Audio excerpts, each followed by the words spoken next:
Assalamualaikum warahmatullahi wabarakatuh. Halo semuanya. Di sini saya Adi Fitria Zahra bersama rekan saya Sundari.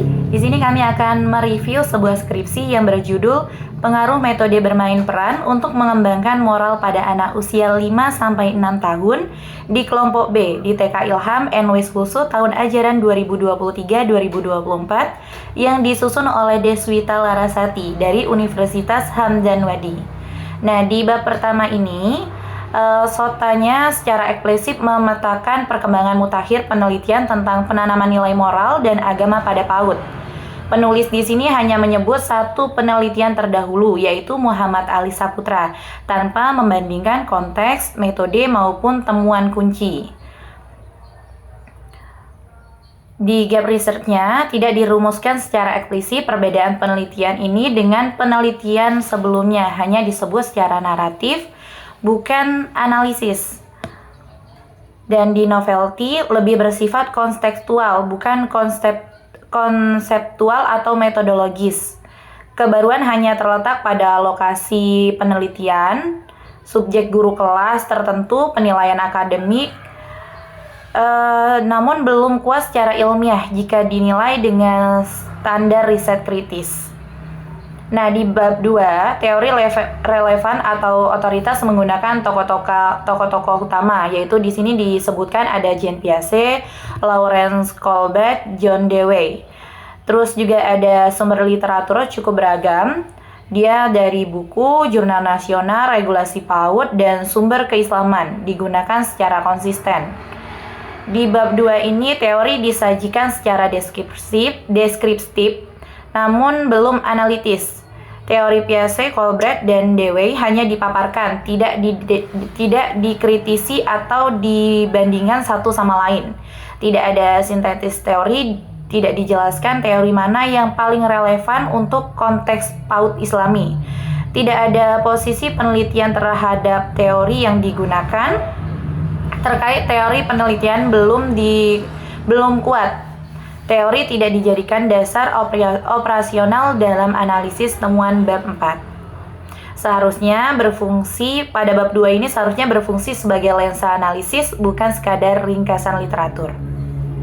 Baiklah, di sini saya akan mengkritik terhadap bab 3. Di dalam bab 3 ini ada beberapa kelebihan dan kelemahannya. Di antaranya kelebihan dari skripsi ini yaitu jelas dalam deskripsi jenis dan desain penelitian.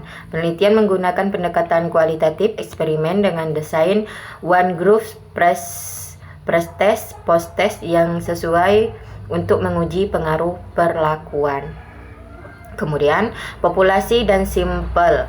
Jelas sampel diambil dari seluruh siswa kelompok B, 13 anak sesuai dengan teknis sampling jenuh. Lalu ada uji validitas dan reliabilitas. Penelitian melakukan uji validitas dengan expert judgment dan uji reliabilitas dengan rumus KR21. Kemudian di skripsi ini juga ada kelemahan atau kekurangan, di antaranya yaitu kesalahan penulisan istilah metodologi pada abstrak dan bab metodologi tertulis eksperimen, seharusnya eksperimen. Seharusnya desain. Kekurangannya deskripsi prosedur eksperimen, tidak dijelaskan secara rinci bagaimana treatment bermain peran dilaksanakan, seperti durasi, skenario, peran guru, kontrol variabel luar. Kemudian tidak ada uji homogenitas sampel karena menggunakan satu kelompok saja. Seharusnya ada penjelasan tentang karakteristik awal kelompok untuk memastikan kesetaraan sebelum perlakuan. Dan yang terakhir yaitu tidak ada penjelasan tentang uji persyaratan analisis. Hanya disebut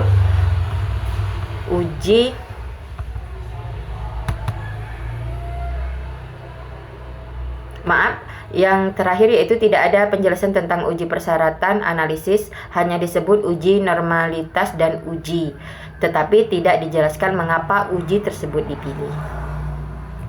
Nah, baiklah di bab 5 yaitu bab penutup. Nah, pada skripsi ini menunjukkan bahwa peneliti telah mampu menarik kesimpulan yang sesuai dengan tujuan dan rumusan masalah penelitian, yaitu mengidentifikasi metode penanaman nilai moral dan agama pada anak usia dini.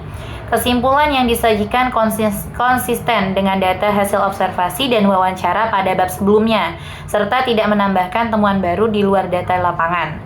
Bahasa yang digunakan itu jelas, sistematis, dan mudah dipahami, sehingga memenuhi standar penulisan skripsi. Hal ini menunjukkan bahwa peneliti memiliki kemampuan dasar yang baik dalam merangkum hasil penelitian secara metodologis. Namun demikian, kemampuan evaluatif peneliti pada bab 5 masih terbatas. Kesimpulan cenderung bersifat deskriptif dan hanya merangkum apa yang dilakukan guru tanpa disertai analisis kritis mengenai efektivitas, kelebihan, maupun keterbatasan metode yang digunakan. Selain itu, peneliti belum mengaitkan kembali temuan penelitian dengan landasan teori yang telah dibahas pada bab 2, sehingga tidak tampak adanya sintesis antara teori dan data empiris. Saran yang dapat kami berikan juga masih saran yang diberikan peneliti, saran yang diberikan peneliti ini juga bersifat umum dan normatif, belum sepenuhnya diturunkan dari hasil evaluasi temuan